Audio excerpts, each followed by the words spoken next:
Want to run, well, you race a lot. You're sick of the gels that taste like snot. Break loose from the pain that you get when you train. Get some minty goodness to make you run fast. More caffeine than Red Bull in one minty blast. Caffeine bullet, the minty chew that makes you faster. Caffeine bullet, the minty chew that makes you faster. Caffeine bullet, the minty chew that makes you faster. Bye bye bye bye bye bye bye bye bye Bye bye bye bye. Hey! Hello, Jody Raynsford. Hello, David listener. Hellard. How are you? Good. Starting holiday, Easter, amazing. Oh, you actually days off. You're actually having days off. Well, yeah, completely. And I think when you work kind of for yourself, you don't really know. You don't know what date it is. You don't really track bank holidays or anything like that in the way you do when you're at work and you're like, oh god, I can't wait. Oh, only 4 more days, then we've got the time off. And it's more you get there and you're like, oh yeah, Easter's here, brilliant. Yeah, How are things for you? I don't. Well, it's that typical thing where I didn't realise it was Easter until, as an agency, we started posting Easter content, and I'm like, oh, that means we've got 2 days missing. Brilliant. That's really what I need right now. So I don't think of it in quite the same positive sense that you do, because to me it's just like, oh, we've got some days off, and there's some days off that I have to work. So that's brilliant. That's really good, really enjoyable. But we are going for a family breakfast type thing. So. Oh, nice. No, I'm assuming somewhere very posh and sophisticated. It is actually at a wine estate. Yeah. We're enticing the grandparents to. What? What a breakfast! That is worrying. Was that Libby's suggestion, or like her need as she was shaking? Do you know what? It is her suggestion, but this is the really impressive thing. Libby has not had anything to drink now for 103 days. She is properly not drunk anything, which, if you know Libby, is an absolutely astonishing achievement for her. So we've just... Are you guys that broke from the pony that you just can't afford beef? Yeah. No, absolutely. Having to... We've got the heating on. We can't afford wine that's anymore. it. We can't afford electricity. We wouldn't be doing this at night if we're suffering. But no, she's been. I mean, it's been amazing actually. Her doing that for 100 days, and having to deal with all the because there's some days where you just like. It's not that you rely on alcohol, but some days you're just like, it's really nice just to have like a beer. Just like in one evening, like it just takes the edge off. Like you're feeling a little bit stressed, and you're like, okay, I can just take. Which, again, purely emotional connection when you realise that that's what it's for, stuff like that. But she has been working her way through like different non-alcoholic beers and stuff like that, and I think she's quite impressed with a lot of them as well. Like the Club Tropical ones are pretty good. But yeah, and so she's managed to deal with all the social situations as well. Which is quite good. And of course then she's obviously designated driver, so that is a massive benefit. Oh, so your drinking's gone up substantially. It hasn't actually. It's gone down. I don't know.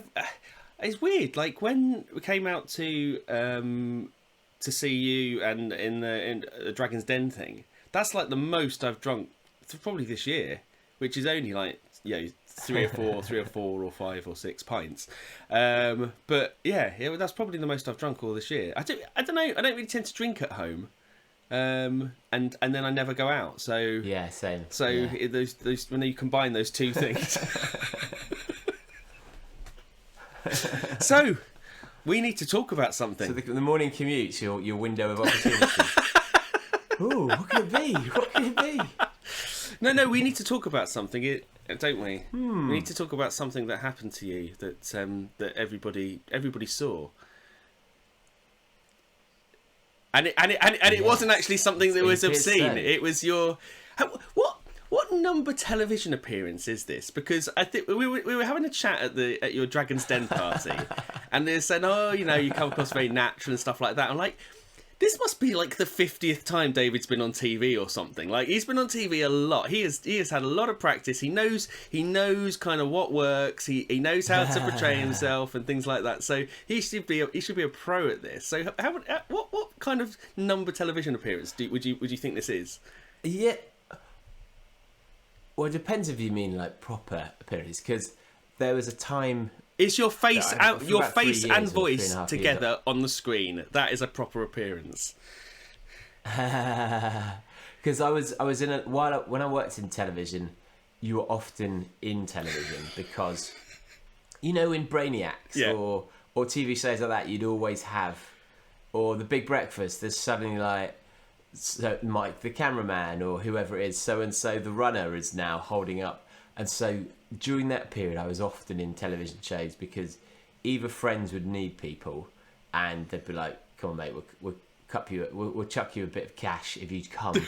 And I think in Brainiacs, I had to play football in a top that said sex, and then at half time, we went away to supposedly have sex to see which team would perform better, the team who'd had sex or the team who hadn't had sex. Wait a minute.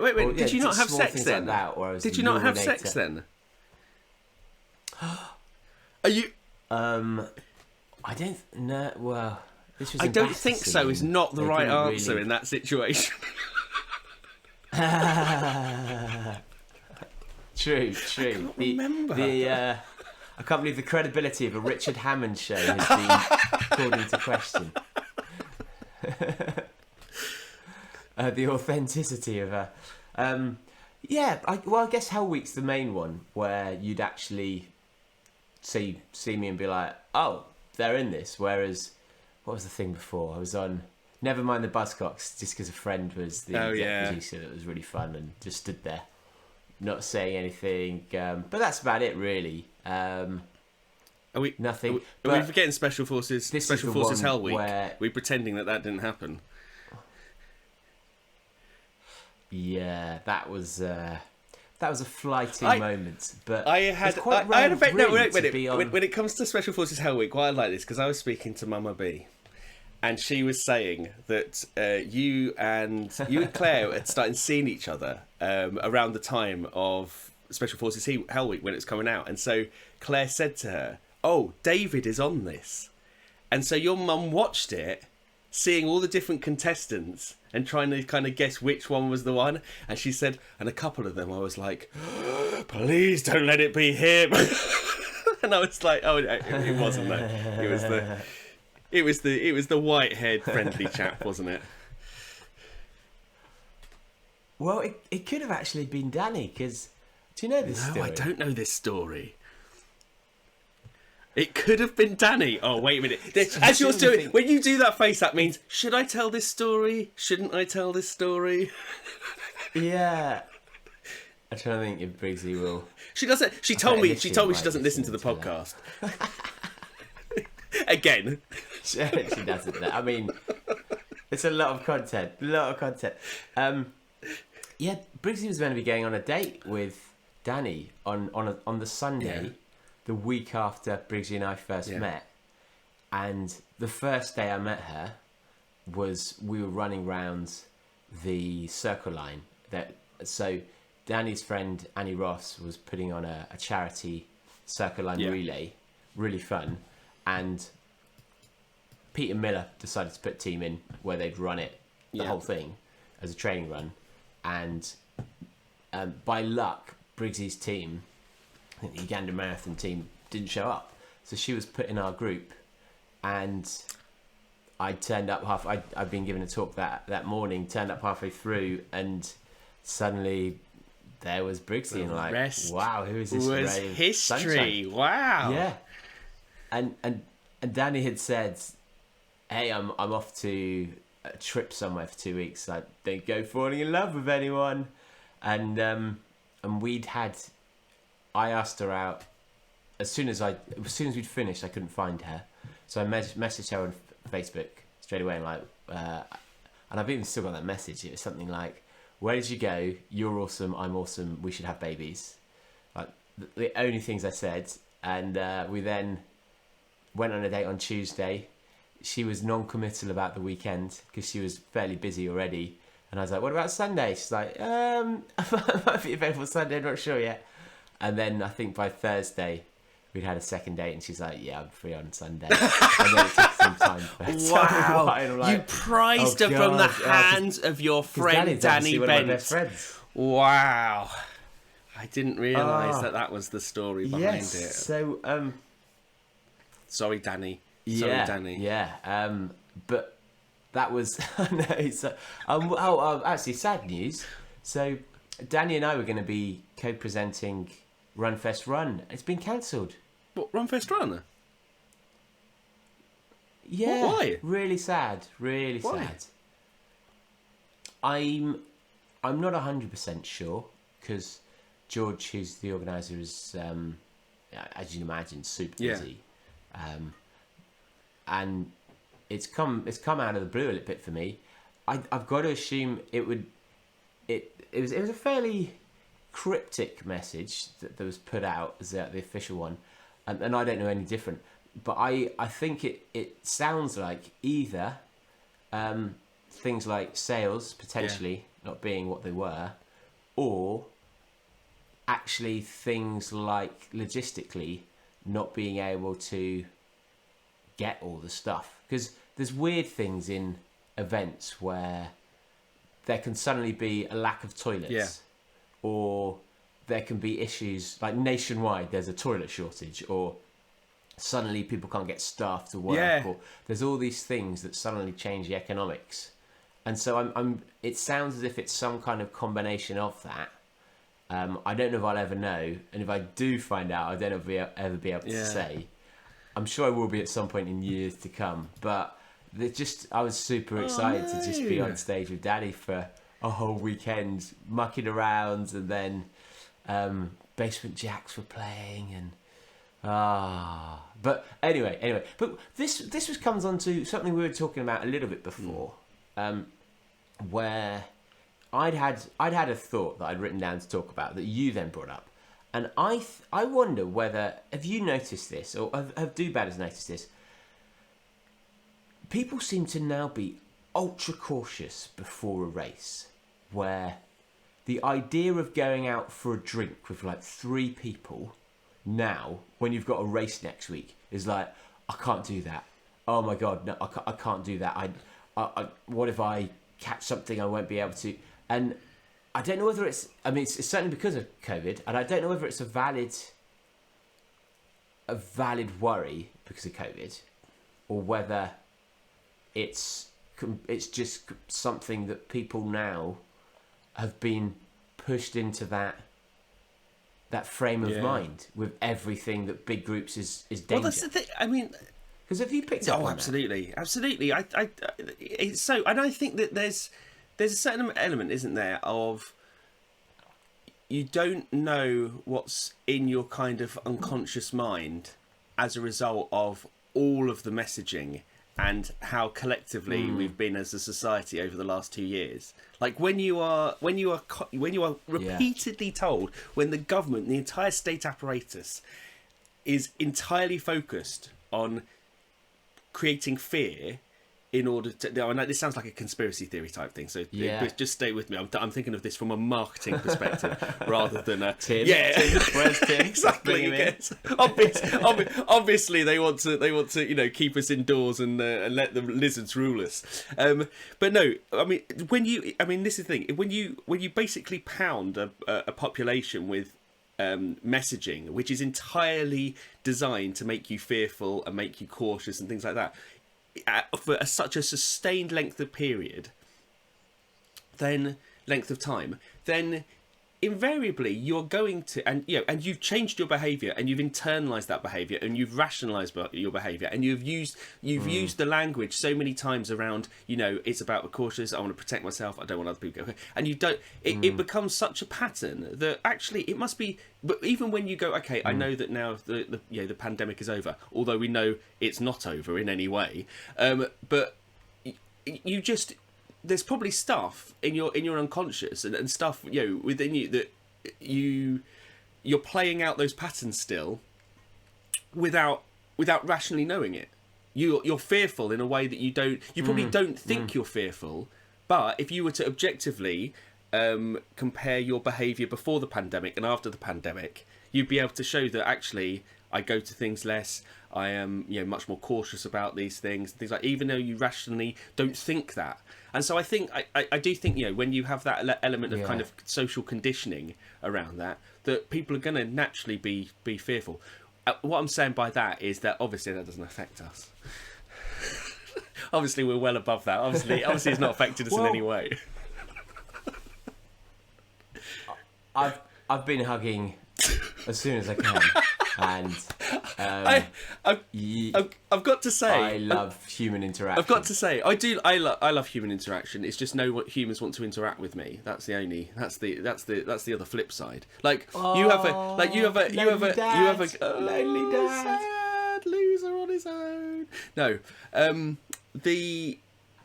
that's something I was surprised by actually watching Dragon's Den. I was surprised that there were no sexy jiggles, no sexy hugs. But then I realised it's probably because of the fact. Well, pandemic might be one thing, and Me Too movement might be the second. True. Come on, we need to talk about that. But actually, before we go into that, well, before we go to that, weirdly, I had a friend over last night who he was in hospital at the start of the year. Yeah, and he'd met this girl called Polly he really liked, and through being in hospital, he'd then kind of fallen out of touch with her because he hadn't really been in a state of mind to message, and now he was at that position where we were asking him about her, and it had just fallen away, this person he really liked, and I was saying, you need to get back, you need to message and be like, hey, what's happening? I thought you were great, I'm sorry. But the trouble is, he's got a genuine reason of COVID being in hospital, but saying I had COVID now sounds like it's a brush off, doesn't it? Because it's just the easy, well, we're being cautious because so-and-so's auntie might meet so-and-one and therefore blah, blah, and like, you hear it so often, rightly, a lot of the time, but that it sounds as if I'm washing my hair. It's that kind of line. Oh, absolutely. Yeah, absolutely. I just can't be asked to come up with a good excuse. So...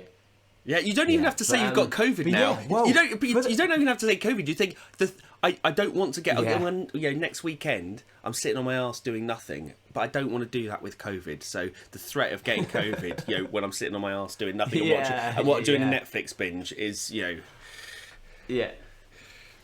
Talking about before, I want to be able to watch The Sopranos. Before we go into talking about Dragon's Den, I've got to give a recommendation. It's not a Netflix recommendation; it's a Disney Plus recommendation.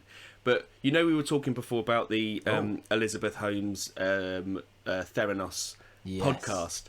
The TV show of the podcast is really, really good. The Dropout. TV show of the podcast, is that what they say? No, they don't. They don't. TV show of the podcast. So it's not based on real life events. It's a serialization. It does say that about the story of Elizabeth Holmes. But that's what he says at the start. It says, this is based on the podcast. So it obviously that's really interesting. It's taken the narrative.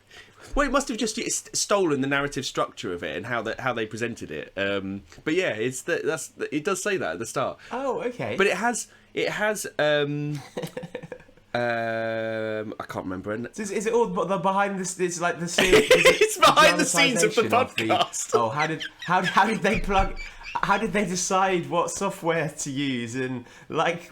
Oh wow! Like what was happening behind the interviewer's life when he had a really busy day, but then he had to do an interview. Oh yeah, I don't know how much detail. It's a really weird. I don't know how much detail to give about Elizabeth Holmes and everything. It's just so confusing. Is it Theranos? Is it Theranos? Is it It's just everything's about. But it's Amanda Seyfried. The thing is, the person to play is Amanda Seyfried. Which, if you've ever followed Amanda Seyfried's career, she's like in Mamma Mia. She's in lots of things, and I thought she was a terrible actor, and And actually, she's going to like win an Emmy for this, or be nominated it. Because she portrays her.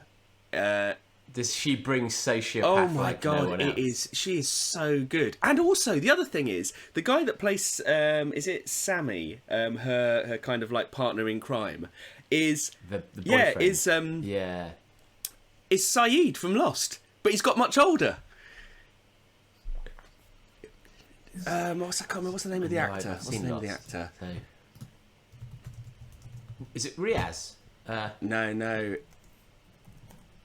Let's have. Saeed. Oh, that guy. Saeed I liked him. Yeah. And he's much older, and he's really With good. lovely He's hair. really good. He's really good. So the whole thing is utterly frightening, as you expect it to be, and it's just one of those. It's just one of those things where it just starts with one little like goes, okay, we're going to do this demonstration. Right, let's just like fake the results just so we can get the funding, and then when we get the funding, we'll make sure the technology catches up. And it's just that the whole tape. It's just you've listened to the podcast or you know the story, and it's just horrific. No.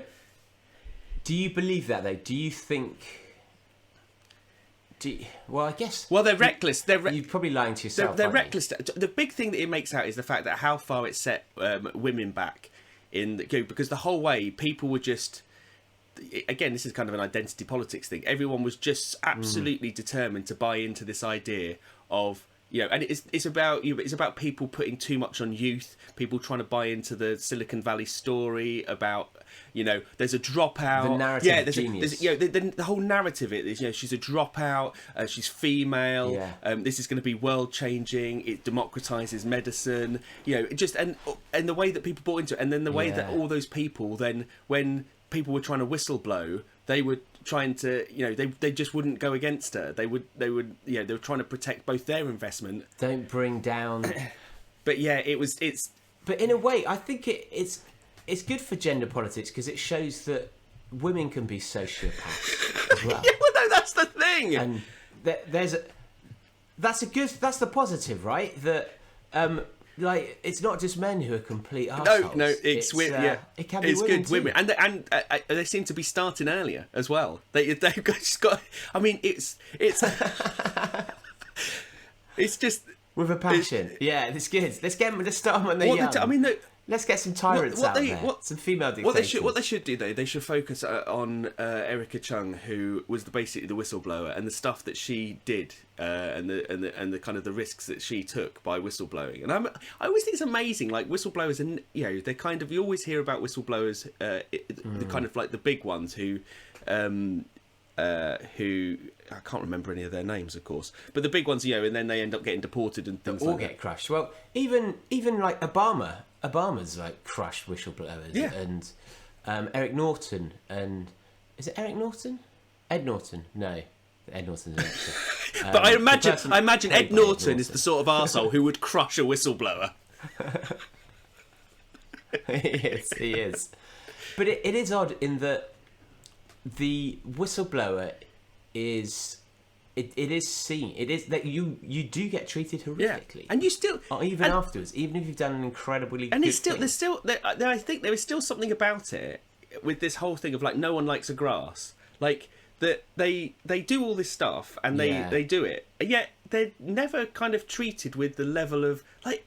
Erica, I mean, like when you see what she went through and you understand it, and obviously she's done TED Talks and everything else since, but she should be treated in the way that Elizabeth Holmes was treated right at the start of the relationship. She should be like venerated as someone like she stuck to her principles. She stood up to senators, to these giant media conglomerates who were trying to cover it up. She did all of these things, and she's kind of a footnote to this whole thing, that this wouldn't have happened if it hadn't been for her. But you just don't. I mean, maybe it does in the US that she's much more higher profile, but she's a kind of a bit part actor in this. Yet you realise that she's just pivotal. It's absolutely frightening. When Nick comes out and does the behind the edit whistleblowing of Bad Boy Running, That's when people are like, bloody hell, Nick. Well, they'll make a TV series based on the podcast. Yeah. About running. No way. Through the narrative of... But we... And actually, while we're talking about Netflix recommendations, obviously the Tinder Swindler, people have got to watch if you haven't already. Insane. Amazing. I didn't think that was as good as I didn't think that was as good as everyone made out. Yeah, really? I don't know. I think the fact that they're just still out there, they're free. Well, that's like all of them, crazy. isn't it? Like Properly crazy. Like Elizabeth Holmes hasn't been sentenced Yeah, yet. well, like everyone gets away with all these things. That's the thing. It doesn't have the ending that you want it to have. There need to be more pesky kids, don't there? Because it seems when I was younger, pesky kids always got the baddies. But now, why we've been always lamenting the fact that kids these days, unruly, blah blah blah. But we should be encouraging peskiness because it seems to be the one quality that stops crime. I know. So, nothing. Is also, anything? Obviously, the rescue. No, what was there was one that I watched the other day, which the rescue has made me think of it, and it's called. Oh, I can't remember the exact. And Severance seems to be. Severance is pretty tricky. Oh, is it? I've only seen 2 episodes. I don't know. What's it about? I think it might be on Apple, but it's. When you hear a concept, you're like, oh, so. There's an organisation that seems like a big government organisation where to work in this organisation, you have to separate part of your brain so that anytime you enter the building, you flip all your memories and you don't know anything about your life outside of the building. And when you leave the building, you don't know anything about your life inside the building. And so there's a severance between the 2 parts, and which in itself sounds a bit weird, but actually the way it's played out, the reality of it is that if it's almost like you're 2 different people, and the person inside is trapped in internal work, not knowing why they're there, what they do, who they are, anything. They just are constantly working in the knowledge that it means that them outside has this life of which they will never know. Isn't that just? And then it starts becoming sinister. Isn't that just be called an Amazon warehouse worker?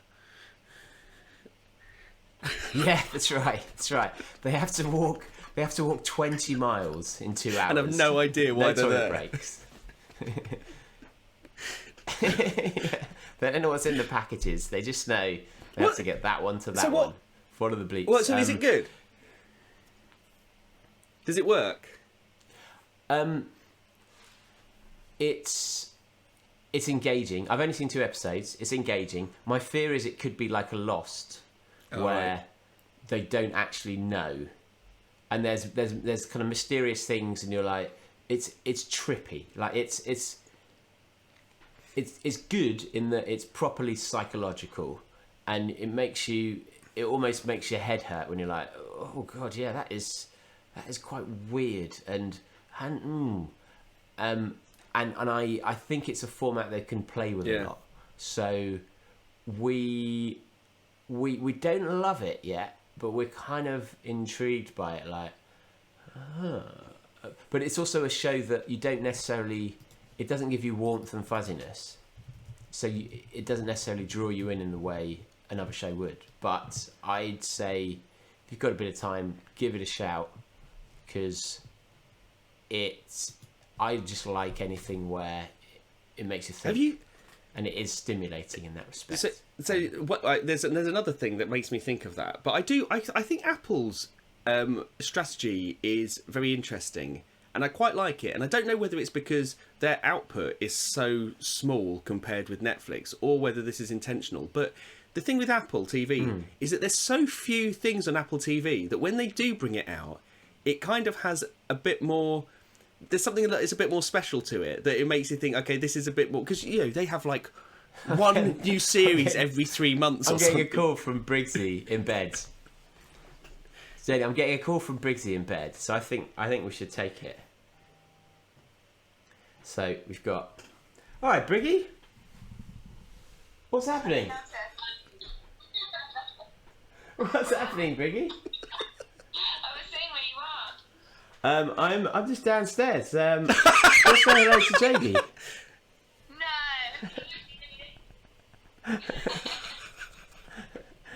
You're not showing your face, Briggy. You're not showing your pretty face. I'm just making a cup of tea, not a cup of tea. Oh, I would love a cup of tea. Would you love a cup of tea, Jody? I'd love a cup of tea. Tell her never to listen to this podcast episode, though. He would love a cup of tea, and he said, "Don't listen." Oh, she's gone. Oh. Actually, we're going to be hearing from her quite soon because Alban app. She's just messaged me the screaming face thing. She's downloaded the Alban app. I think you should as well, and use it. Oh yeah, I'm going to. She's started doing them.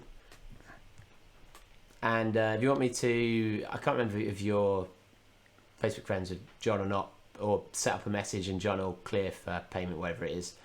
But she started using it, and she's going to feed back on it because we thought it'd be more interesting to involve someone.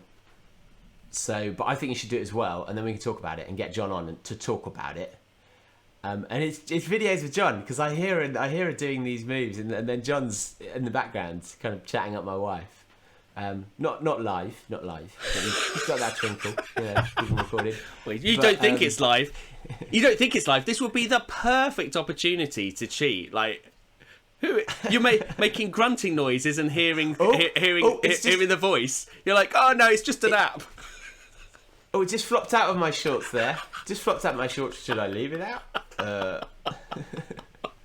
Yeah, and then so we're gonna feed back on it, and weirdly, so we're more than happy to promote something. Oh, while we're talking about promoting things, we need to talk about Field Doctor as well, and something to do with that. But we're gonna talk about the app, and it's interesting that John's priced it at, like, it costs an amount, like it's something like 25 quid or $25 a month, but then to train with John costs something like £250 a month. Yeah. And Briggsy and I were talking about that when we went for a run recently. We were like, well, yeah, fair dues. You're world champion of everything. Yeah. Why not charge a shitload and not have loads of customers and just have like 5? Yeah. But we talk about sponsorship. No, wait. I need to get this. I need to get this in before we're still talking about the TV thing. Okay, TV thing. Yes. Okay, so yeah, I was talking about the other thing. Have you seen? What's it called? Kevin Can Fuck Himself.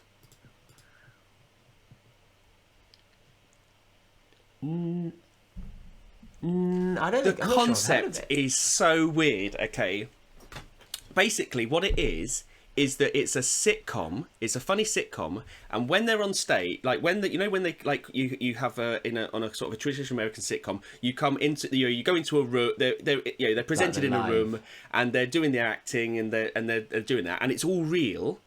But then when like Kevin's wife goes out of the scene, she's in the dreary back life of being his husband.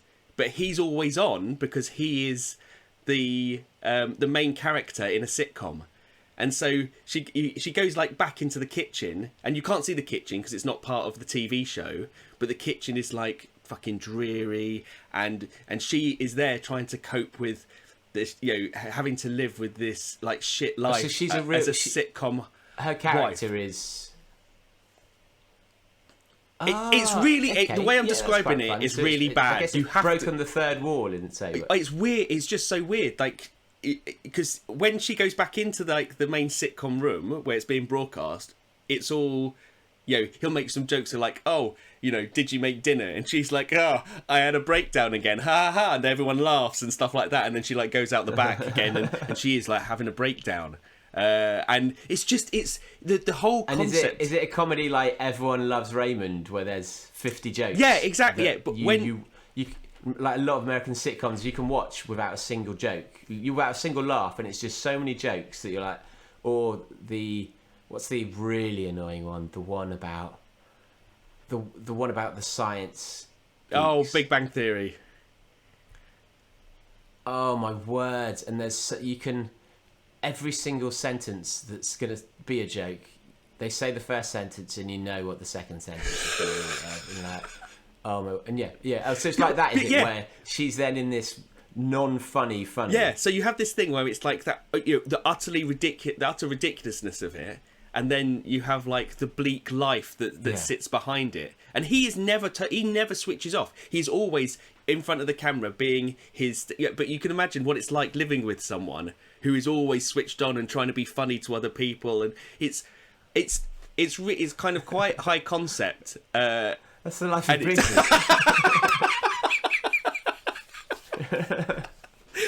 This never switches off. Having a breakdown in the bedroom. David can fuck himself. That's what it's called. But it's worth. I found it quite difficult to keep watching it because I thought it was kind of horrific. So I haven't pushed through. But it's worth watching one episode for, just because it is so odd, and it's just such a strange concept. Yeah. But it's worth watching at least an episode. But I think we're almost at that stage though, aren't we, where everything needs to be a twist now to be actually to draw you in as a concept. Well, we were going to talk about Dragon's Den. We've been recording for a fair bit already. We haven't. So, have we talked about Chris Rock and Will Smith? Have we not reached it? Did we ever talk about that? No, and that is, I mean, that was almost a surreal situation where you think, is that real? Was that faked? Was that acted? Well, because it just seems so out of character. It just shows you never really know someone. No. I like the way that people go, oh, well, I've read his book, so I can understand why he did it. I'm like, I don't think when anyone assaults someone else that you're allowed to use that, read my book and understand my real reasons behind this. The thing is, what I didn't understand about the whole argument is like, oh, obviously it was staged. What does Chris Rock get out of that? I mean, I know that his like ticket sales went up, but it definitely wasn't. But his ticket sales would have gone up from presenting like the Oscars anyway, I imagine. But yeah, it's like what benefit would be for him to do that? And the enormity of the social, because we've been to award shows, and the enormity of social pressure to just sit there and do nothing. Unless you're on our table. The social pressure on our table is not there to sit and do nothing. The social pressure on our table is if you sit there and do nothing, you're the worst human being. Yeah, true. Unless you're looking to... But I'd imagine something like the Oscars, where it's so stage managed, and you're also aware that it's being screened to the whole world. Now, everyone is watching. So, even I was almost like the slap itself was almost, I don't think, as shocking as the swearing and the shouting twice. Where the slap itself, you're like, okay, but the actually shouting over the presenter from the seat.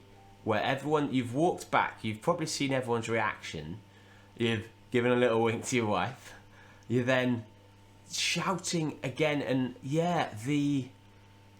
I guess it just speaks to deep anger, deep resentment of some sort, and potentially. It's weird, isn't it? Because everyone's talking.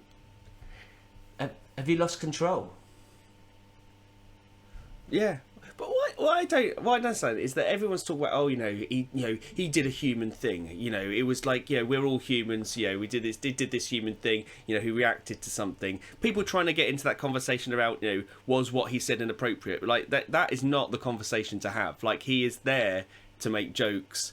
His joke was actually the tamest fucking joke you can imagine. Yeah. Like, as Ricky Gervais said, I would have taken the piss out of her boyfriends. Yeah. Which that would have been, but it's irrelevant. It's irrelevant as to the content of it, because he's paid to do his thing there. But everyone's talking about, it's a very human reaction to go up and slap someone. But what about Chris Rock? Like, surely it would be a complete no one checked in on him. Like, no one went up and checked he was okay. No one didn't stop anything. He was kind of left there, and you saw him. And it's like, I think it's like the saddest thing, just how confused he looks. I mean, he's a consummate professional in that situation, but just how confused he was presented, and he's just like, why have I been totally abandoned? Why are people clapping Will Smith, and like, no one knows what to do. But no one came down on the side of Chris Rock in that situation. We need to do that at the Run Show. The Run Show South. We need to set up a situation like that. Who can we get to be the we're gonna have so many volunteers for that. We're to be slapped constantly. Just slapping. Well, we don't need any more slapping now. Oh my goodness, that would be incredible. That would be really good. Yeah, it's a shame the running awards don't seem to be on still, because that would have been perfect. You leave my race. Yeah, your race is just a glorified park runner. You leave Edinburgh Marathon out of this. Yeah, but the thing is, and actually, whether is that the thing about Edinburgh is that all jokes are okay. Like, no, it is universally accepted that all jokes about Edinburgh are okay. Yeah, absolutely. It's a Edinburgh Marathon is a condition that afflicts a lot of people, and we do need to be wary of that. But for the sake of brevity and the listener at home, so what would you like me to kind of cover in the draft? Because we saw it last night, because our friend came over who hadn't seen it, and Bridget was like, "You've got to watch it, watch it," and it's amazing how, watching it now, the edit is unbelievable. Yeah, so that's what I want to know. I want to know what was missing. So if you've not listened to it, you've not watched it, I would say it is a very this was the surprising thing about it. It looked really easy for you. It looked really easy. It looked like you walked in there, you were charming, you charmed the pants off them, you got your investment with a tiny blip that you might have given something that was non-vegan to Deborah, and she had, and she they didn't mention that. She had a bit of an issue and everything around the way she was described or something like that, which was the tiniest blip of all blips, but it looked so slick. It looked totally slick. So what I want to know is what was missed out? What is the thing? Because you were going, oh, Deborah, that's the thing you're going, Deborah tears me a new one, and that didn't come across. Yeah. And because strangely as well, because Pete and I, I've not had a chance to respond to friends' messages, anything that's not work related, really, since a week on. I've still got all the WhatsApps. I've been pretty awful friend in some respects because I just haven't had time. But and I think people I was expecting it to be insane afterwards, and people expect it, but actually I think it positioned us as such an elitist, like, high-end sports product that in some ways it massively reduced the appeal for people, because we went on there to try and pitch it as we're going after Red Bull. We're taking down coffee, and it's for everyone tired, and that didn't come across. But if you watch it back, you'll notice because they completely chopped and changed every single bit of it. So even in my pitch, it uses parts of the information that I gave in response to Tuka. Right. And then when even the interplay with Stephen, it then cuts to a question where I end talking to Sarah, talking about her because she clearly asked the question. Like all these bits were jumped around. It did feel a weird. And It did when you were watching it. It did feel a weird many edit. things they didn't show. The edit felt really odd. Really odd. Like it felt really disjointed. Yeah.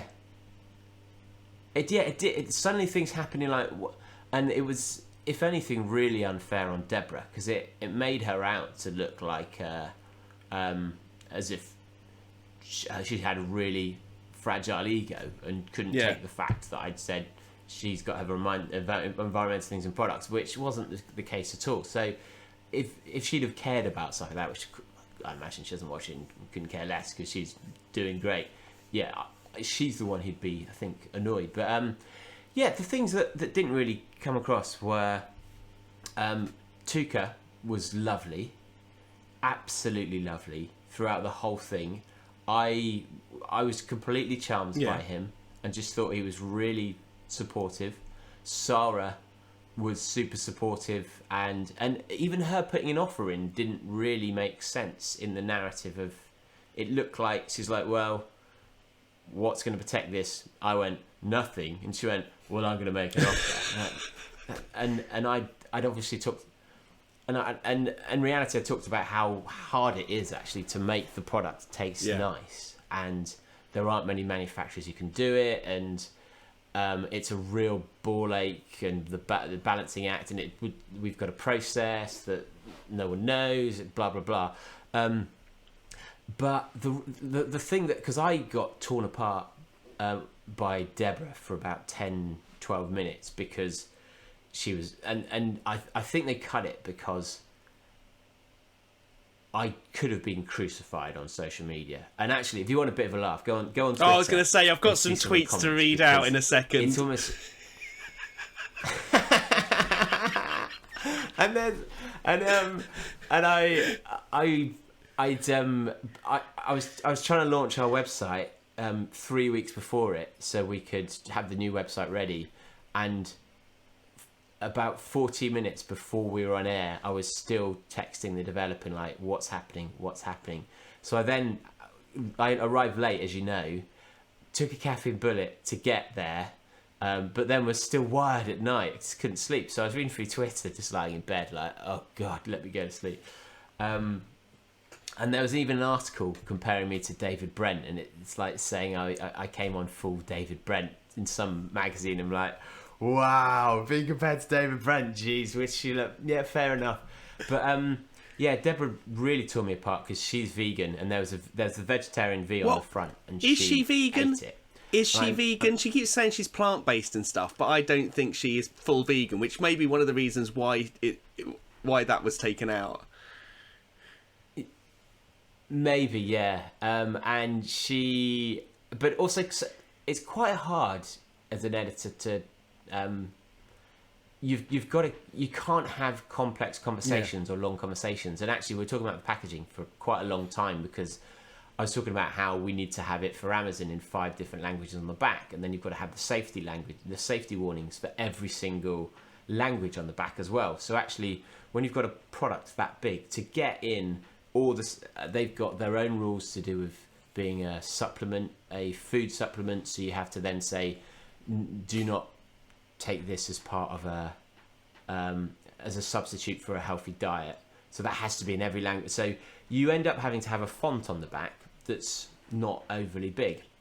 There's nothing you can do about it because you need the barcode, you need the nutrition. So she tore me apart for the fact that it wasn't recyclable, which, I genuinely wanted her as the dragon because I still want to solve this, and I've had quotes made since, and it's going to cost, depending on the packet size, between 10 and 20 times the price for the packaging. So it would more than double the price of the product, the cost to us, and that I think if you're a high-end business who's selling a lovely shampoo, you can add an extra £1 to something, but people are comparing us to gels and buying us compared to energy drinks, and don't necessarily It's weird. I think everyone wants recyclable stuff, including the manufacturers, but we're not at the price acceptance of a consumer yet, ready to pay for that. Frustratingly, and hopefully the plastic tax will change that and will make things cheaper with more people use it. But so she absolutely tore me apart. But Peter completely grilled me on all my numbers. Your numbers. I was to say there was time. literally a sentence about your numbers and then nothing else, which is very unusual for. So you must have obviously been incredibly boring about that, or watertight, and so there was no drama. But then because actually the secret, if you don't want something shown, because no one really wants to tell you what their cost price are, because then your suppliers, everyone knows. So not your suppliers, your resellers, your buyers. But the way to do it is to have long discussions, because it's just too hard to edit. And Peter had grilled me on my numbers, and my costs do change substantially. Like if you looked at my this year's projection, next year's projection, the year after projection, like the gross profit, net profit. This is potentially boring business chat. Gross profit, net profit is kind of jumps like this, and he accused me of just BSing it and all that. He's like, "Have you just made it up?" And like, and I came back with some really one that we're. Actually, it's too much detail. It's boring is it boring for just know I came back with something. Detail? I came back with some incredible arguments that they cut out. That it were just they were absolutely incredible, but you'll never see. Well, I'm just honest about the strategy, and he was like, I think he came in with a, this is a nice line for the cameras, and I came back saying, well, actually, if you look at our distribution strategy, we're changing it dramatically. We're going to change our packaging, so therefore that's going to drive down the cost. We'll reduce the cost of Amazon because we can do it, blah, blah. So it's this really long answer that explains every detail, and he was like, oh, yeah. But even the order of when the offers came in, and Stephen saying I like you was right at the end after Peter.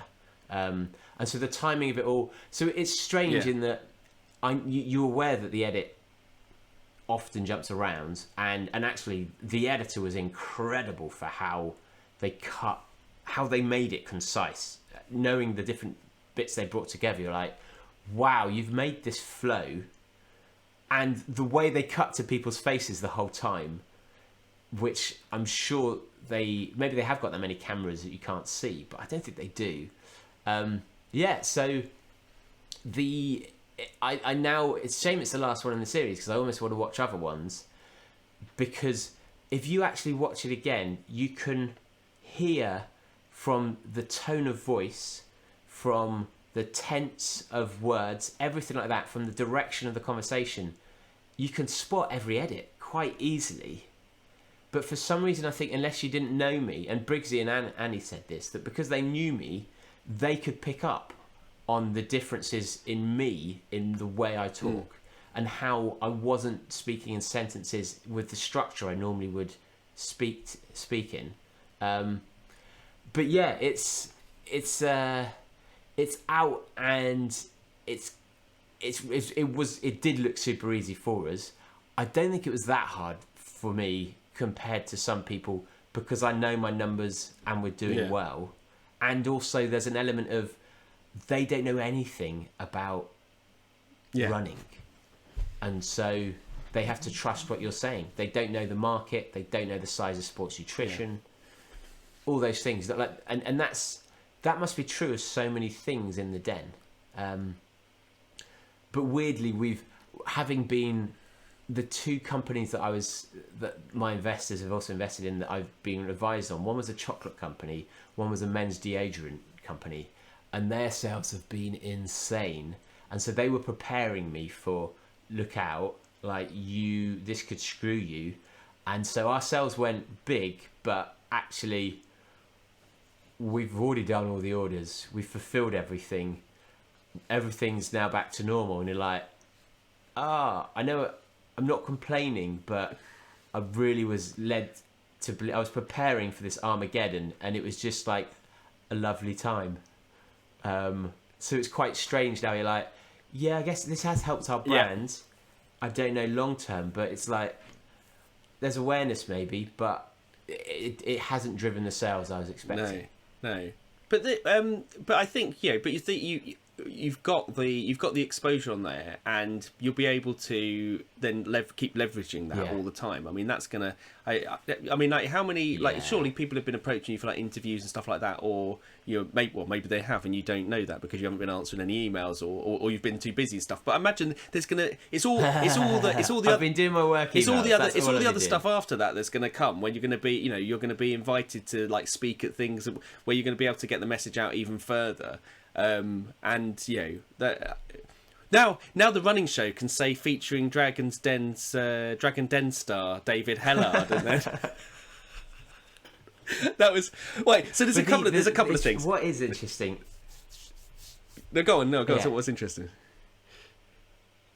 No, you go ahead. No, okay. Well, there's a couple of things. Firstly, I don't know what the fuck was going on with your outfit.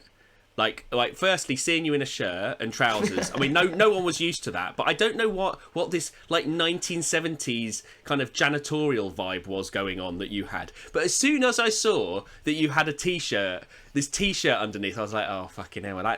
His top's coming off somehow. It's a classic Hellard move. The thing that you told me was they told you to do the song. The song was much more subdued than I thought it was going to be. That wasn't like a Hellard classic. Oh, thank God. So what happened with the song and stuff? So the song was a lot longer because it was a verse and a chorus, and I think they probably went for 3 lines instead of 8. And actually, the difference in cringe of singing someone 3 lines to singing someone 8 lines of silence is considerable. And so, because it was short enough, they managed to get the reactions of the Dragons more at the beginning than at the end. When at the end they were like, oh God, Jesus Christ. And the smiles had dropped by that stage. It felt like so. But yeah, that's the thing. It wasn't quite reggae sauce, I have to say. And I think that because that's the difficulty. That's what you're always trying to compete with, aren't you? But the thing, where did the song come from? Like, did they just tell you to make it up? Where did that discussion have? Where they go, I think you should do a song. Like, was that when you did the audition or something? So that was there from the start because I'd applied. I'd mentioned my background in running, which included the podcast. Yeah. And the researcher had listened to the podcast during which I was singing those stupid ass adverts. Yes, okay. For caffeine Bunny. Right, okay. Oh, and wow. She then said, I think, the producers think it'd be really good if you sung. And I was obviously aware that makes you look like a complete prick. And you said, yes! Because you either are really good, which I'm not. Well, it was heavily implied that I didn't know if I'd be on it if I didn't sing. And I thought it through a little bit, and I thought it's gonna make me look like a prick, but I don't think it will necessarily reduce my chances of investment because I'm not coming out being I'm the big I am. I'm coming out being oh God, this is awful, but I'm prepared to do this because I'm playing the game, and I'm sure you're aware of that. And also, that I'm. Hopefully, you'll think I'm not completely up myself and think I'm great because I'm clearly shit at this and happy to show that. I do think. So, but in those situations, they clearly know that you're going to charm the pants off them, and it's almost as though they want you to do something to create some kind of dramatic tension. So it's almost like a little journey you have to go on. Like we have to see their grimacing faces at the start, and then you transforming that to beaming faces. Because if you come out and they're all smiling, there's no narrative arc, is there? Whereas I think if you go in and I think that's probably what they're aware of. Yeah, and the shirt rip was in there from the start because I used to, when I was with Zipcube and I'd do pitches, I'd always wear a zipped hoodie that I'd then rip off and be like, welcome surely there's a better way. Welcome to Zipcube, and people would love it because it's a bit of theatre. And I thought, I've got to do that with a Superman style logo because that's good TV, Yeah. right? Well, Was it? Was it good TV? So there was a couple of other bits. A couple of other just bits. makes it weird when you then stood there. Yeah. Did you slowly do the buttons up really cautious? So a couple of bits in there. The 10-second thing that Stephen done. No one had seen that before. He said, "You've got 10 seconds to answer," because he did it, and then the way it was edited was just like, "I'm going to ignore your 10-second deadline and listen to discussion from other people." What actually happened with that? Yeah, it was represented fairly accurately, except there was a little bit more of a in between where I'd said because in my head I had 20% as the number I'd go up to.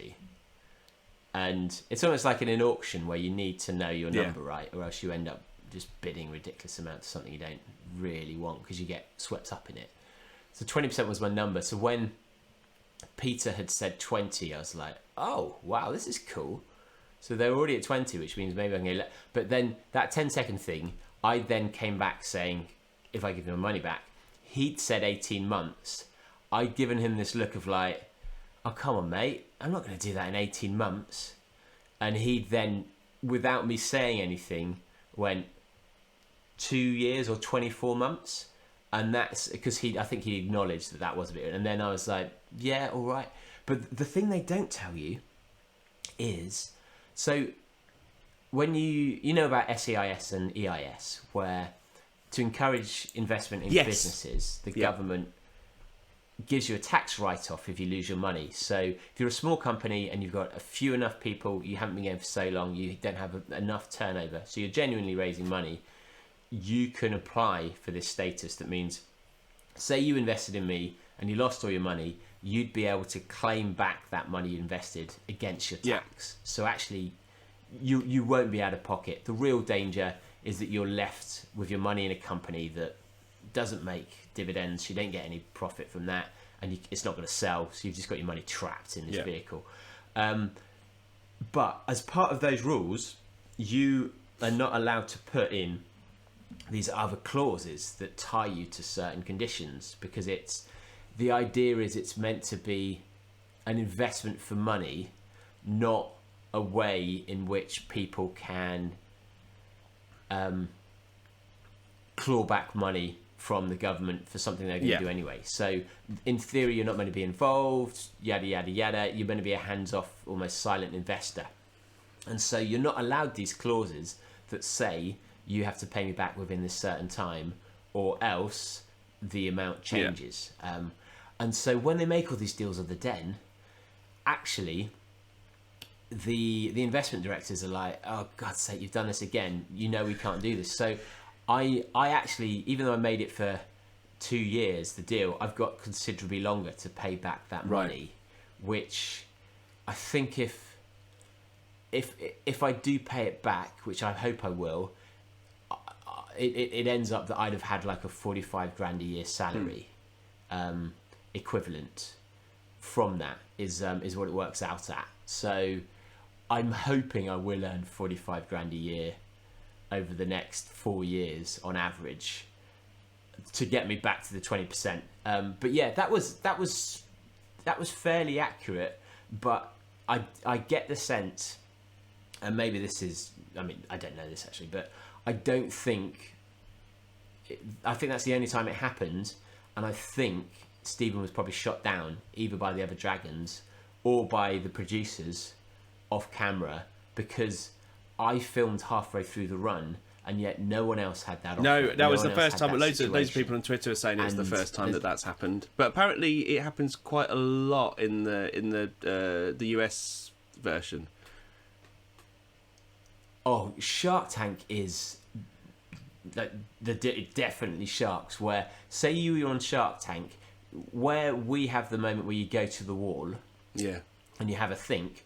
Sometimes in Shark Tank, they'll go to the wall, the sharks will speak to each other, they'll change it all, and you'll come back and you're screwed. Oh, really?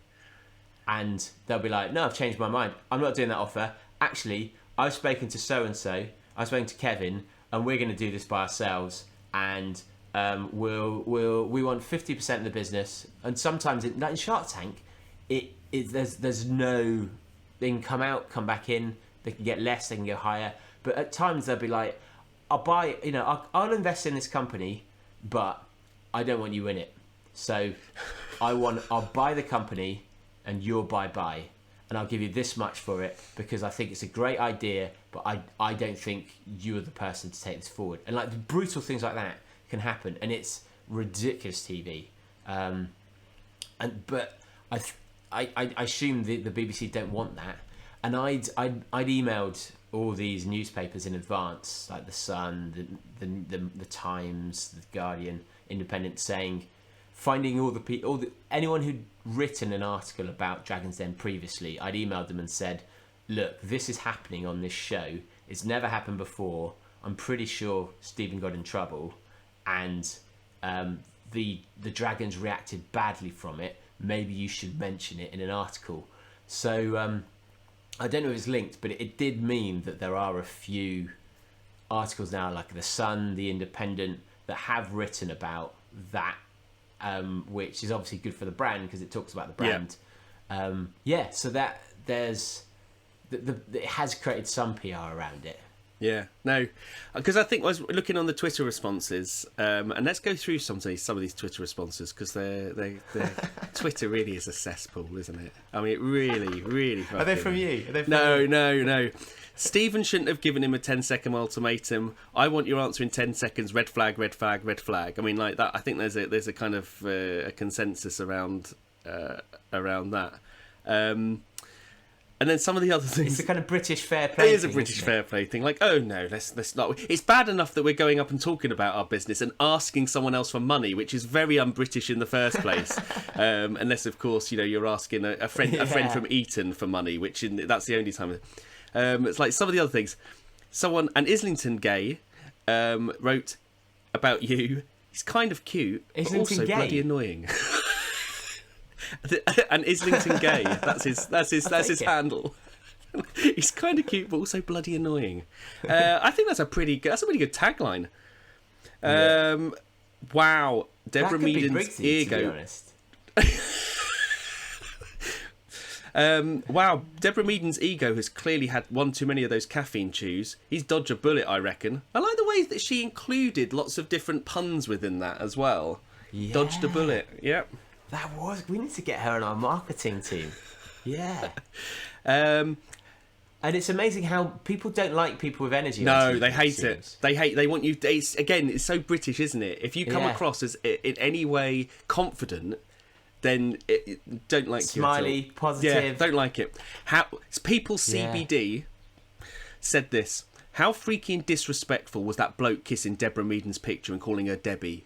Wait till she sees the Dragon's Den playback. I don't think she needs to see the. How dare you? I didn't see you kissing because you were on first. I didn't see that. I didn't see you kissing the picture. I never, because you said, "Oh, was the bit when we were kissing the picture?" I said, "Nah, that one in there." And I watched it back again, like, "Oh, it wasn't there. I missed it." Yeah. So just before, because they show you just before you walk on, and there's all the pictures, and you're there for quite a long time, and you're like, "Well, I better do something." And so it was like, kiss the picture, went, "Come for you, Debs," and just in a quite silly way, as you'd imagine I would. I think Debs would be fine with that. There was and for anyone listening, I have. Okay. No, go on. You have what? Oh yeah, no, I have reached out to Debs. I've reached out to Deborah and said, look, I genuinely need help with my packaging, because she'd criticised me saying I shouldn't have launched without having this sustainable packaging in place. And I've said, look, can you show me how I can do this at a price I can afford with our scale, because we don't make many packets. And I've not heard back from her. So just, I'm trying to, if anyone is critical of that, I am trying to resolve this, and I just can't figure out how. So, but yeah, carry on. So I think there was a general theme, and I think this summed it up in terms of some of the tweets from Susie, which looks like a horse. She's added, I think the caffeine chew guy has been on a bit more than caffeine. Susie Hall. That's a general theme. This one, do you know Ben Mormon Fuzi? His name is. Dragon's Den. Had that really cheesy white-haired guy on tonight, and I thought he was the coolest dude ever. Love him. He made it sound. No it made way. it sound as though he Wow, already knew that's about. probably from an It sounded like he 11-year-old. already knew about you. He'd seen the Nevermind the Buzzcocks. He loved the urinator from my the Brainiacs episode. Joanna is open to a PB But- agent. Yeah, they do advise on. you. They advise you what? Oh, they do advise you not to go on social media. They do, and they even say to some people, maybe you should like come off social media before. Like, don't go looking for what people write, because I guess if you can't handle criticism, if you're not thick-skinned, then it could be quite hurtful. Yeah. I'd imagine as I well. don't think there was anything particularly bad. I think there is an element of being a white male, though. You are protected from the worst of the internet. Well, at because least they you just have a go at you for personal reasons you're rather protected than. from the worst. No, absolutely. I think you are. I think racism and sexism is worse on Twitter and things. Oh, well, do you know what? I didn't watch the rest of it, but I understand there was some black Christmas decorations, and there was. I mean, like compared with the stuff that you got, Yeah. the amount of stuff that came after, just to prove your point there. I think you're absolutely right. Joanna Yeah. is open to a PB And they were agent. great as well. Really great. Oh, were they? Do you meet anyone else, or Was are that you just there on your own? I met 3 other groups, and strangely, everyone got offers. Oh, really? Which it just had a morning of like 4 offers in a row, so which is quite weird. I don't know if they're just in a good mood or we had the robotics guys, we had the barbecue guys with the squeezing bottle, and then some guys who'd set up they were a recruitment agency or similar and set up a cleaning product or similar. Yeah, everyone's really nice. Well, I think we've flogged this dragon dead horse for long enough. Oh, I don't know. What do you I say? don't think we've talked about it enough. I don't think we talked about it enough. I thought so. I think your social media about it was absolutely fine. I think it was like genuinely positive. I thought it was really impressive. So well done, because I mean, like that is obviously cheers, man. obviously a big kind of like jump for someone. I mean, even someone with as much experience as you on television and in terms of pitching and everything else like that. It's still a massive.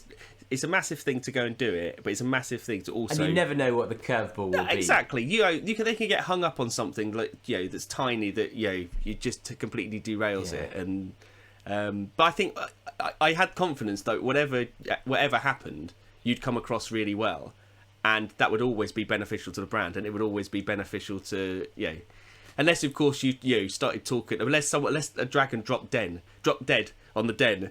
As a result of eating one of them there and then, I don't think there's much that we're gonna. Could happen. Or you came out going now then. Do you want David to fix it for you, or something, some curveball like that, like you said, that could have derailed it. Isn't there? There's a Jimmy Savile documentary coming up, or There is. It's out at the moment. Some Yeah. kind of dramatisation. Is it a Right, dramatisation? we've got to watch that and talk about absolutely, that. Absolutely. I might be featured in that as well. What? No, but David, how should we round this up? So, David, any questions? Get in touch. And as ever, if you leave us some reviews, maybe not related to this one as much, but send us in your feedback on stuff. We normally have a poll. I don't know what we'll poll this time, but quick shout out to one of the do-badders.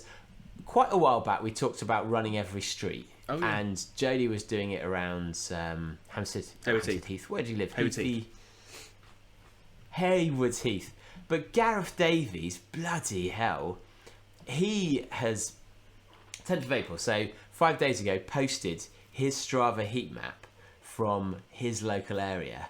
Barrow in Furness. Oh my God. He has run 1,233 streets in his area, which is insane. Get into the group and look at how many. Like, impressive. Like, fair play, mate. I don't know if anyone else has done it. I think a few people had done it if they lived in small villages, but he is... I'd love to know how many miles that is. Oh. He has Ricky Gates'd it and properly nailed it in his area. So only 200 miles. Looks more than that. Oh, but still, don't he? Well, it's bloody cul-de-sacs. If you live in a city or a town that's just got cul-de-sacs, that's the most soul-destroying thing. You want to, like, if American cities are the easiest things because they're all based on the grid system, and so you're absolutely fine. But God, like, even, I'm intrigued in doing kind of parts of London, because that must be, especially like around city and stuff, the city and everything where like that, because there's so many like odd little streets and odd little places to run, and you could probably cover quite a lot in a very small period of time. But we talked, remember when we originally did this, we talked about, could do-badders collectively run every street in the UK? That would be the thing to do. Like, if you're doing it, I think we try and connect these up, because I think that it'd be good to see. I think we've got parts of London probably covered and parts of the south. By the time we're 80, maybe not the motorways. That might be no motorways included. In fact, at the moment, but, running along the motorway is probably the quickest way to get where you want to go. Did we ever talk about? Did we ever talk about the service station marathons? About running to service stations, like we need We're gonna write that down as something to talk about next time. Because I'm aware we've gone on for some time. Service station. So do-badders, write in about service station marathons, because we talk about it next week. So message us. This will come out. We'll be talking about this before this goes out. But anyway. Should we round things off? Do-badders, message me if you want to. If you've got any guests you'd like us to interview. We're getting Kate Jaden on very soon. We've got some other great guests that we can't talk about yet because they're top secret. But I've had a lot of people turn me down recently, sadly. So message me with people to bring on. We want to try and get Tommy Hughes. If anyone knows Tommy Hughes or his son, I think Owen Hughes, we want to talk to him about his time at the marathon, age 62, 2:30 marathon. Insane. We want to get him on. So anyone knows him, reach out, let us know. Want to throw anything to the mix, Jody? Yeah. If you want to join the conversation, head over to the Facebook group. Go to Facebook, type in Bad Boy Running Podcast, answer 3 questions, and you'll be let in. We have merch in the merch store. If you're watching this on YouTube, please subscribe. The more subscribers that we have on YouTube, again, it helps us get more guests as well. And please leave a comment below. We will answer all of your comments. Yeah, which dragon would you like, for example? And we want your audios. Message in feedback, stories, questions. Get in the group to go to the link, because it's a bit fiddly, but it's bit.ly/badboyfeedback. The B and the F all capitalised. And leave us short 30-second, 45-second clips we can put on the air. And if you are new to this episode, because Dragon's Den has enticed you in, it's a bit of a different episode, but go and listen to the A to Z of Do-Badders, because it's very silly, very fun. What's that noise in the background? It's the cheers. It's the cheers. We need to do more of that. I forgot about it. I forgot about it as we were doing it. I forgot. Just record your FYBs and we'll put them on, because we've had Brian Blessed for a long time. We want some new ones. But thanks for listening, guys. We'll see you at the Run Show, which is, when is it? May. May. Make sure. It's got Mo Farah. It's got Paula Radcliffe. Yeah, make sure that you use your code FYB to get a free ticket. If you go to National Running Show website, claim your free ticket, and you'll see us on various stages. Yeah, the exact date for you is the weekend of the 7th and 8th of May. So it's pretty soon, guys. Oh, that's so 3 weeks away. It's going to be epic. There's so many good people there. And we will be hopefully boozing quite heavily, because we've got fewer responsibilities. Yeah, fewer responsibilities. Thanks, listening, guys. We will... Yeah, that's how life should be. We'll see you next time. See you later. Bye.